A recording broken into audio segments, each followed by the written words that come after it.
বয়ান করতে পারবে না, সাল লাগাই দেবো। নিজামুদ্দিন যারা অনুসারী তারাই তবলিগের ওই ময়লা যায়, ওই ময়লা ড্রেনের মধ্যে বস্তা ফালাই রাখে। তবলিগ জামাতকে নষ্ট করার মনে হলো হেফাজতিরা। আমাদের জুবাইর সাহেবের সাথে যারা এখন আছে, যারা ওনাকে যারা এরকম ভাবে ষড়যন্ত্র করে ফেলেছে, তারা হলো হেফাজতিরা, তারা তবলিগের মানুষ নয়। তো আমরা যারা তবলিগ করি, আমাদের সাথে হেফাজতের সাথে কোনো সম্পর্ক নাই। করতে পারে না, তারা হুমকি দিছিল সাংবাদিক সম্মেলন করে যে কাকরাইল ঢুকতে দিবে না, কিন্তু পারছে কি? দোকানের মালিক কি? আল্লাহ। আমরা ওই সরকার আমাদেরকে প্রথমবার দেয় নাই, কিন্তু এই বছরে আমাদেরকে প্রতিশ্রুতি দিয়েছিল এই সরকার আমাদের প্রথমবার দিবে, তার আগে তারা চলে গেছে। এখন আমাদের দাবি হলো যে এই সরকার, এই বৈষম্য বিরোধী সরকারের কাছে দাবি হলো আমাদেরকে এই ইজতেমা প্রথম পর্বে দিতে হবে, এবং আমাদের বিশ্ব ইজতেমা, বিশ্ব আমির ছাড়া কখনো ইজতেমা হইতে পারে না। কারণ একটা প্রাণ হচ্ছে আমাদের বিশ্ব আমির, আমাদের বিশ্ব আমির ছাড়া কখনো বিশ্ব ইজতেমা হইতে পারে না।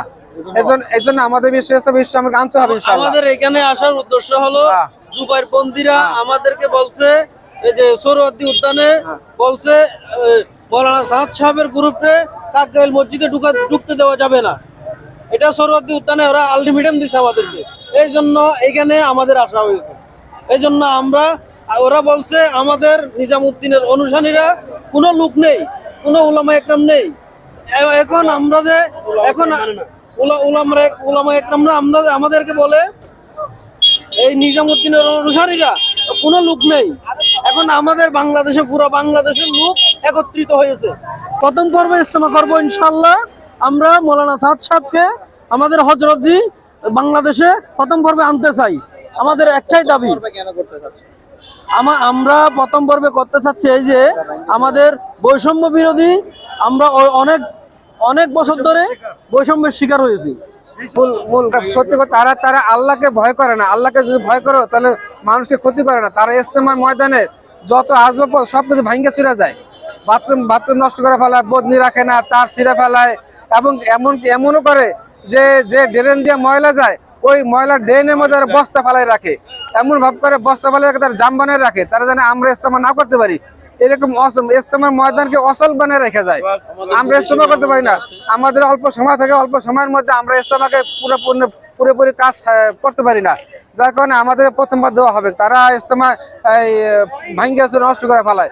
আমরা এই জন্য বৈষম্য শিকার হয়ে গেছি। একসাথে করতে চাই এখানে যে আসল মূল গ্রুপ হয়েছে যে নিজামুদ্দিন, যারা নিজামুদ্দিন থেকে আমাদের তবলিগ পাইছি। নিজামুদ্দিন থেকে আমরা ছোট থেকে নিজামুদ্দিন থেকে তবলিগ করছি। নিজামুদ্দিন যারা মানবে তারাই আছে মূল গ্রুপ, আর নিজামুদ্দিন যারা চলে যাবে তারা নিজামুদ্দিন থেকে চলে যাবে, তাদের কোনো গ্রুপ নাই। তারা হলো আমরা মূলত তবলিগের গ্রুপ একটাই, তবলিগের গ্রুপ দুইটা না, গ্রুপ একটাই। কারণ নিজামুদ্দিন যারা অনুসারী তারাই তবলিগের ওই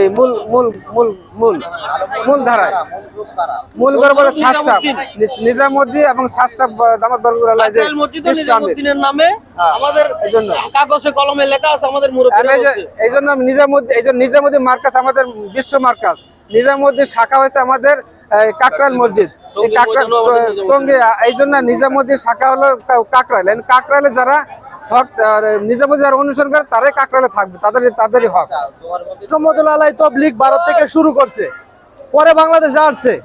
বাংলাদেশে প্রথম ইজতেমা হয়েছে রমনা পার্কের মধ্যে 1965 সালে। ইলিয়াস রহমতুল্লাহ আলাইহির ছেলে ইউসুফ সাহেব রহমতুল্লাহ আলাইহি এই ইজতেমার নেতৃত্ব দিয়েছে। ইউসুফ সাহেব রহমতুল্লাহ আলাইহির ছেলে হারুন সাহেব রহমতুল্লাহ আলাইহির ছেলে হলো সাদ সাহেব। এই সিলসিলা আইসা গেছে। যারা তবলিগে সময় লাগায় নাই, তবলিগের একটা নিয়ম আছে, কারণ আছে। হঠাৎ করে মিম্বরে বয়ান করতে পারবে না, সাল লাগাই দেবো। একটা উলামায়ে কেরামের 1 বছর লাগাই দেবো আল্লাহ রাস্তায়, লাগাইয়া পরে বয়ান করতে পারবে, আর নাহলে বয়ান করতে পারবে না। যে কোনো লোককে মিম্বরে বয়ান করতে পারবে না। একটা নিয়ম আছে, একটা আম মানুষ 4 মাস লাগাইতে হবে কমপক্ষে, তাকে তার একটা দায়িত্ব দেওয়া হবে। যে কেউ এসে যদি বলে আমি তবলিগ, তা তো হবে না। আর আমরা সকলকে সম্মান করি। আমরা দরকার হলো বৈষম্য বিরোধী। আমরা আশা করি এই বৈষম্য শিকার থেকে আমাদেরকে রক্ষা করবে প্রধান উপদেষ্টা ডক্টর ইউনূস সাহেবের কাছে।